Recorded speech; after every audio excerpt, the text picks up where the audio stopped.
Hey, and welcome to episode number 129 of the Brave Widow Show. If you guys are watching this on YouTube or on some form of video, you will see that I have started moving into my new office environment, and I am so excited.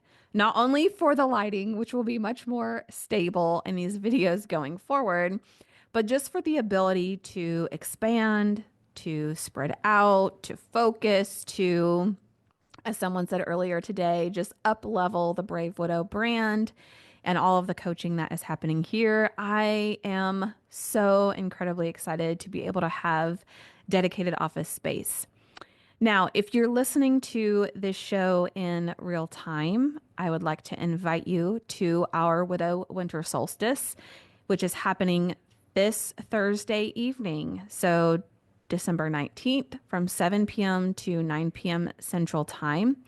In this Widow Winter Solstice, we're going to have a panel of 5 widows who are going to answer some of the toughest questions and topics that widows experience. We're going to have giveaways. I'm giving away some signed books, some Amazon gift cards, and some other free exciting things that I don't want to reveal just yet. And we're going to have music and activities and all of the things. Like, this is the biggest, most talked about event that I host all year long. And I'm so excited that it is happening this Thursday. You need to be there. Go to bravewidow.com to get your spot and to register for the giveaways that we are going to be doing. And if you're listening to this after December 19th, if you go to bravewidow.com/free, FREE, then you will be able to sign up for the next live event that we have and for the wide variety of free resources and tools that we have to help meet widows where they are and take their next steps in their journey. Okay, I'm going to introduce Andy here in just a moment, who's our guest speaker for today. But I want to share that Andy's team had reached out maybe a couple of months ago now about the opportunity of doing what we call a podcast swap, or just the ability to appear on each other's show and to help provide value to the audience that each of us serves. And I have just been thoroughly impressed with not only Andy, but with his entire team in their dedication to widows, in their concern and care for people who are in this stage of life, and in just their openness to talking through some of the hard things. All right, so let me introduce Andy. Based in the Philadelphia metro area, Prepared Retirement Institute is a fee-only financial planning firm comprised of advisors who serve as a chief financial officer for high net worth members of the widowed community, business owners, individuals, and families across the country. In the wake of losing a life partner, finding a path through devastating grief while also managing financial responsibilities and estate complexities can be overwhelmingly challenging.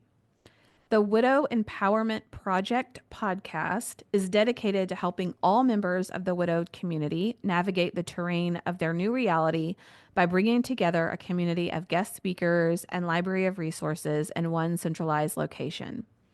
Presented by the Prepared Retirement Institute, the Widow Empowerment Project podcast aims to be the go-to resource for anyone who has lost a life partner, whether newly widowed or years into the journey. Andy holds a bachelor's degree in entrepreneurship from Indiana University of Pennsylvania and a master's degree in finance from LaSalle University, and is driven by his passion to improve people's lives by simplifying financial complexities, for which we are all grateful. I will include all of the links of where to find Andy, the Prepared Retirement Institute, and the Widow Empowerment Project podcast in the show notes, so you can go there to find the direct links. All right, let's dive into my conversation with Andy.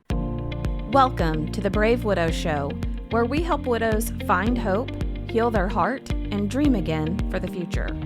I'm your host, Emily Tanner. After losing my husband of 20 years, I didn't know how I could ever experience true joy and excitement again for the future. I eventually learned how to create a life I love, and I've made it my mission to help other widows do the same. Join me in the Brave Widow membership community and get started today.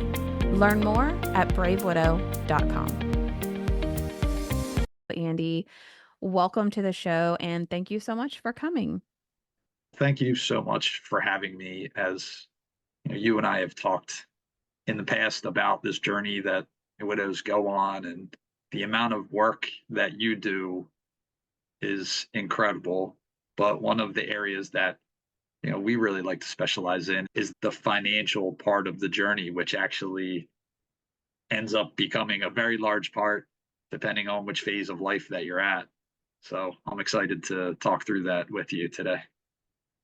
Yeah, I know for so many widows, when they have lost their spouse, they've lost that thought partner, there comes a lot of insecurities and a lack of confidence. So, having someone who's an amazing partner, especially in this financial space, can help widows really rebuild that confidence in their decision making and planning. And when your team had initially reached out to me and just talked about the heart that you all have for widows and serving them, I was immediately intrigued because I don't hear that really often, but want to commend you for that. And also, I know the audience will be curious to know like where your own passion for helping widows stems from. Sure. For me, I've lost a lot of close people in my family over my life. So I lost my sister when I was in high school. I've lost grandparents, but my mom was the triggering event that occurred in 2021. She was only in her 60s, but was diagnosed with pancreatic cancer.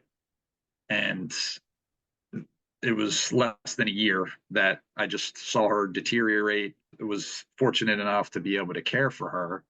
And along the way, me being a financial planner by career, I did as much as I could to help her and my stepdad get prepared for this moment. And even though I checked all the boxes of the financial moves, there were so many other things that I did not take into consideration that on the back end of it was really hard to deal with for my stepdad. It was really hard to deal with for family members. So I almost slapped myself in the forehead because I was like, I do this for a living.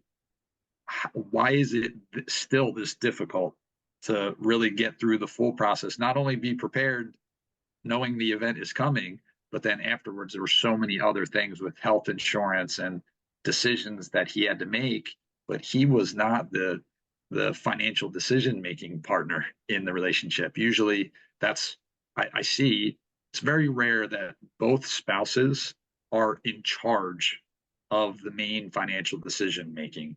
And it's because if both of you are trying to do it, you'll like trip over each other. So usually in relationships, one person will do most of the financial planning. They'll make decisions together, but my stepdad wasn't really one that made many, not very tech savvy, and just got frustrated pretty easily. So it was like that just clicked in my head. I was like, I need to find more resources, more checklists, or just ways to make that process easier. And I gave our industry a failing grade for how many resources are out there and how many people actually focus on not just necessarily only serving the widowed community, but also preparing married couples to be ready for, well, what happens if that event occurs. Yeah, thank you for sharing that. I think that's so important because so many widows felt like they were totally unprepared. And even if they were the person who paid the day-to-day bills, they a lot of times really weren't involved in a bigger investment strategy or estate planning or thinking about more of those long-term goals. And financial insecurity is one of the biggest challenges that they struggle with. So I think it's amazing that you're not only stepping in to help those people, but you're also thinking forward of let's prevent this from being one of the things widows have to struggle with. Like you're making that bigger difference in your Mm-hmm. community of clients and people that you serve. I am curious if you would share more about what all your organization does. I know obviously you help with financial planning and you have the Widow Empowerment Project podcast, but I'm also thinking that a lot of our audience may not even be familiar with what all someone in your type of an organization would help them with. Try to summarize that by referring to ourselves, at least our organization, as a personal chief financial officer. So when somebody's running a business and it starts to, make money and grow, become an asset, at some point in the business, you have to, if you want to have a successful business, you need to have somebody start to look after the numbers because every little decision that could be a 1% positive or negative direction makes a big difference. And they're really that key financial decision making partner in the business that you have to bounce ideas off of. I do it myself sometimes. We actually have an outsourced service that focuses only on our industry, and there are times where I'll run something by them, and once they respond with their opinion, I'm like, wow, that wasn't really that good of a decision. Like, why would I be thinking that? And so, as financial planners, it's sometimes intimidating for people to come in and say, hey, I just lost my financial decision making partner. Now I need to find somebody that is a stranger or maybe referred to through one of their relationships, like a CPA, a friend. But a personal chief financial officer in our industry looks specifically at the tax side, the investments, insurance, all of your estate documents, anything to do with charitable desires, setting your kids up, protecting yourself from all types of things once your assets start to build. And we've created this business here and our strategic partners so that we can offer all of those services, some of those services. And it makes people feel really comfortable that if the financial side of their life isn't really something they care to deal with, we're their outsourced chief financial officer for their household. And as things change with administrative changes politically, with IRS tax code changes, there's always something for us to be having a conversation about. And I think that's really what people like is they can just call us or through our resources that we provide, they'll really help make a educated answer around their finances. Hmm. I really like that approach of you're not there just from a transactional perspective, but you're there in partnership with them, in helping them to make some of those tough decisions or to think through things that maybe they never even thought about before, and being able to understand that from such a unique perspective. I often teach people in the community to build a board of advisors of people around them that can help them make decisions, bounce ideas, be able to pick up the phone and address some of their questions. And certainly having someone in that CFO or financial planner space is one of those key roles in building their confidence in making decisions. Can you share a little bit about your organization's philosophy or about your values and how you typically think about some of these services or in working with people? Sure, we really go by the 4 Ps, we call it here. So our first P is to protect everything that you have. So if you start to build up assets, you certainly don't want to lose them. And so, what are some of the steps? Either investing in a strategic way, making sure you have proper insurance coverage to protect in an event of either a sudden loss or a sudden disability. These are all things that fall under our protect category. And of course, the prevent side is probably, I think, clients' most favorite because we try to prevent unnecessary taxes to pay as little as legally possible, and of course, expenses. We have joined Charles Schwab as our platform, and we joined there because they offer us the cheapest access to investments that is out there in the universe.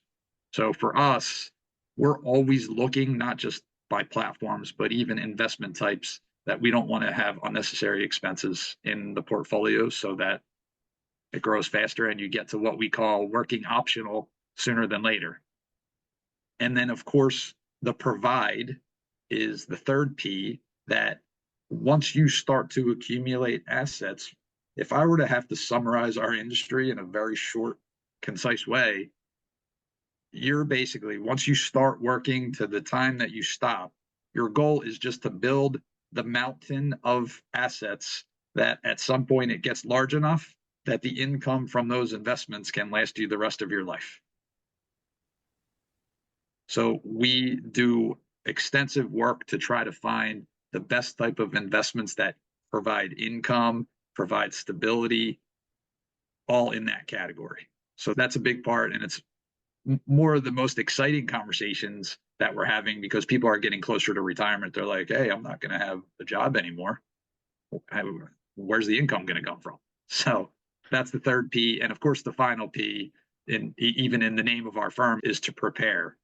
There are so many phases, including, like I said in the beginning, the married couple that is just starting out or maybe is already established. It's like, how do we prepare for something we don't really want to talk about, but could be a crucial time in our family's life if we don't prepare for it properly? And even for, say, a business owner preparing for a big event that they're going to sell their business, there's a lot of moving parts there. So within this prepared part of our process, that's like our ongoing consultative where we're meeting on an annual basis, making sure we're checking every one of the boxes so that we know we are prepared for the worst.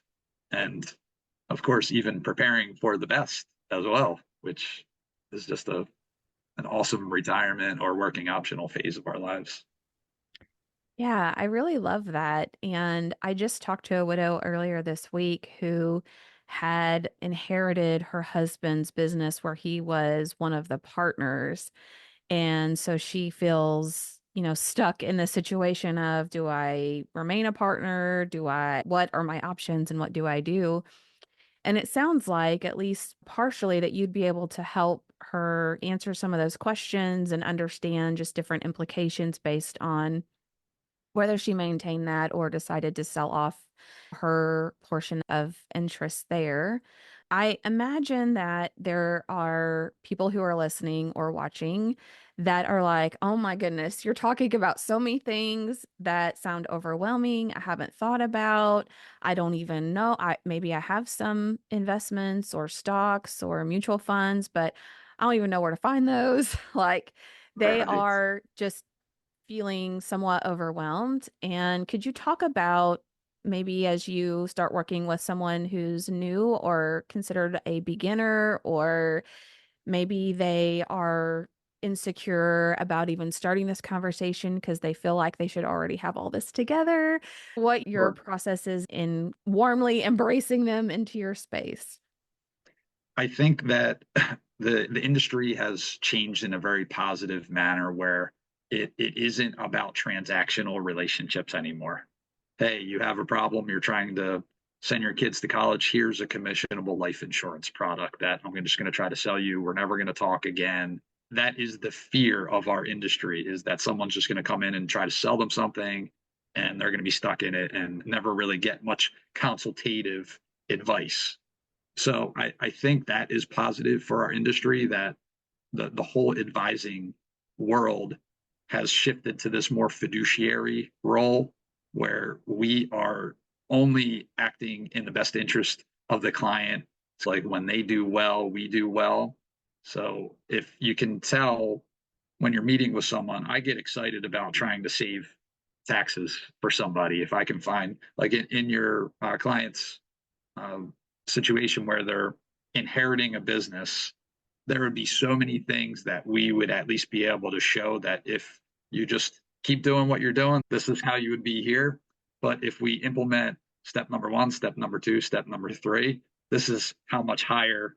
I always call it your 95th birthday party, how it's going to impact your 95th birthday party, positive or negative. So if we could put 2 or 3 steps just from having a conversation with us, changing their whole net worth and outlook on finances in a positive manner, that's huge for us. And but at the same time, it's tough to find who's the right fit, because there are so many options out there. Like some of the bigger firms like Charles Schwab, Fidelity, Vanguard, they have a lot of direct business that you can go and do it yourself with some guidance. And then they also have very generic planning options there that could work for a lot of people. But then once that mountain starts growing, every little decision and every little tax positive move we can make is just going to be that much bigger, where you need to start dealing with someone that is fully engaged in your financial world. So that is depending on how you feel about the industry. That's just maybe reach out to your CPA, maybe talk to an attorney, another trusted contact in that space, and say, hey, have you had any good experiences with financial advisors in the area? Are they a fiduciary? And that would at least be a good start to start finding if you need help at that next level. Okay. Can you explain a little bit more about what a fiduciary is? Some people may not be as familiar or want to learn a little bit more about that. Sure. So our industry is a flat fee based industry where no matter what product you're using, say somebody's interested in stocks, they may be more conservative and want to go into bonds, they mutual funds, TFs are all different types of financial instruments that before, and it still exists in the brokerage world. Every time there's a transaction for one of those products, there's a commission generated to the advisor, which starts to, and I'm not saying it's always the case, but it starts to look as though it's a conflict of interest. If the advisor's saying, hey, I bought this investment and now I'm selling and I'm buying this one, and then I'm selling, buying this one, they're just generating more and more commissions by making moves. Where for us in our industry, we just get paid the exact same amount across the year.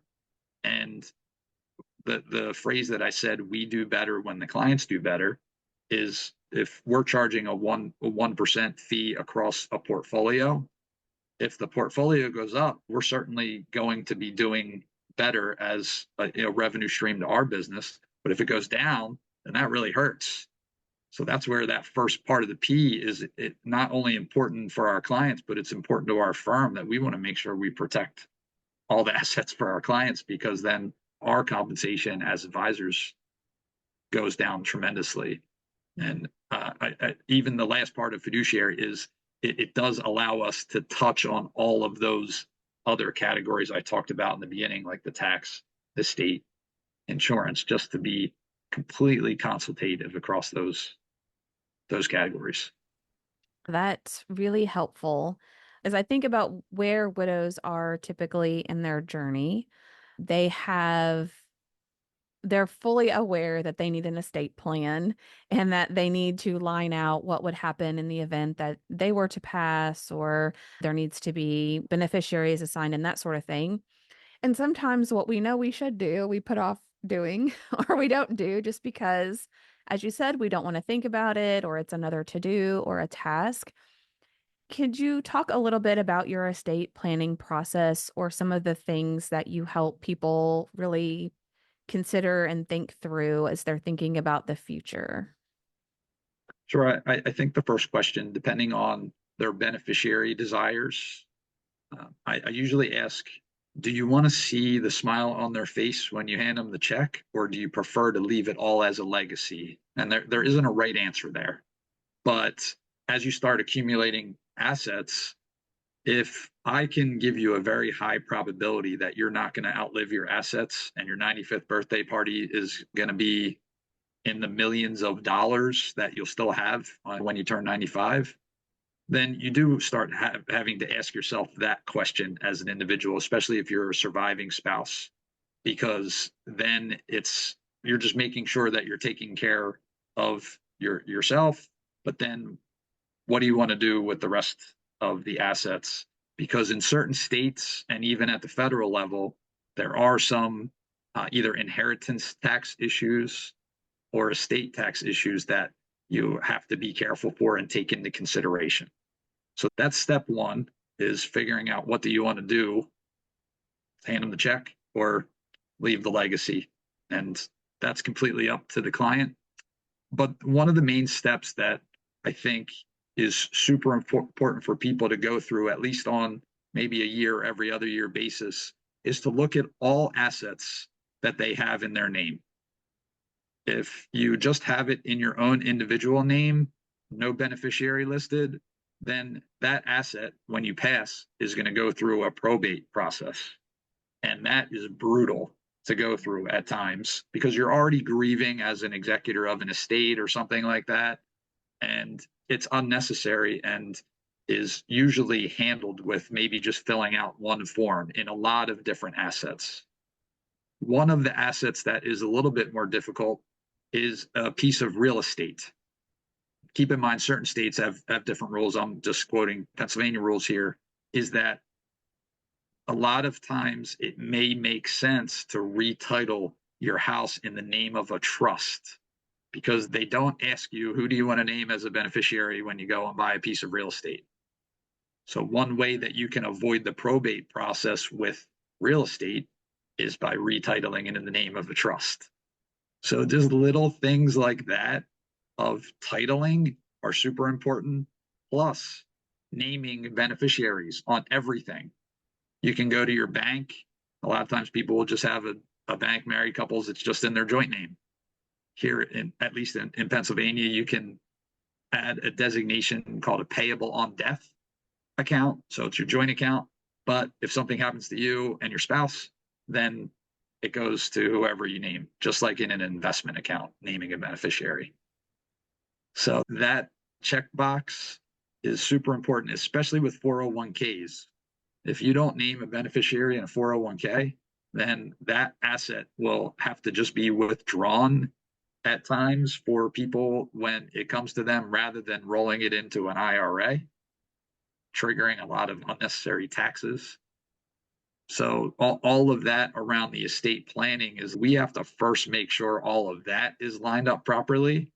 And then we could start looking at the estate documents to say, all of this wording in here, does it still pertain to your situation? Like a child that you had named as an executor, they could have moved 10 states away. Meanwhile, one of your other kids is 10 houses down from you. A lot of times, depending on their financial acumen, it makes sense to have somebody that's closer to you so that person doesn't have to fly in and settle the estate and do all of that stuff when the event occurs. So just little stuff like that. I'm not a licensed attorney, so I can't tell you how to write your documents, but we can certainly, through our process, tell you what to look for, the different check boxes that get you almost 95% ready for any event. And then it's just more that remaining amount is settling the estate, and the attorneys usually do that on their end. Mm. Thank you. Those are some really great points. I know for me, even though we had a will, we still had to go through probate, and I wasn't educated on having a trust and how that's different in my state. And of course, it may vary by state, but for people that have nothing, definitely would encourage you to work with an estate planner, to work with an attorney to get that trust set up, depending on what your state looks like, and just becoming more educated about how all of those things will work, because the probate process here took up to a year. And in the state where I am, if you have a trust and some of those things set up that Andy mentioned, then you avoid probate and that beneficiary can take control pretty much right away, at least here.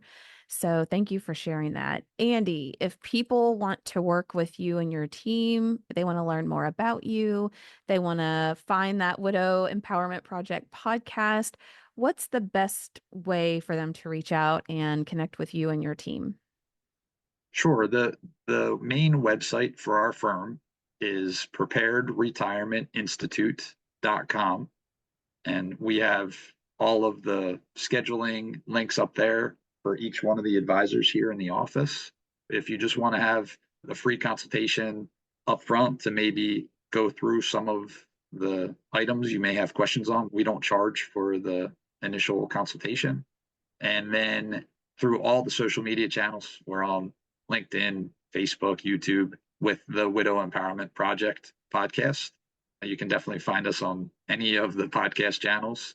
And really, the main part is from our industry now has done a really good job of allowing relationships in the financial planning space to be virtual. I love getting face to face with people, but the financial planning relationship can be done cross country, and we have a lot of very user friendly tools that can be done through Zoom, Microsoft Teams, whatever.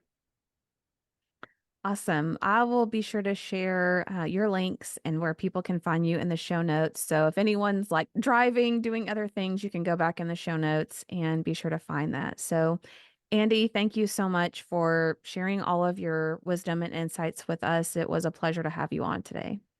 It was awesome being on here. Thank you very much for all that you do. Are you a widow who feels disconnected? Do you feel like you're stuck or even going backwards in your grief?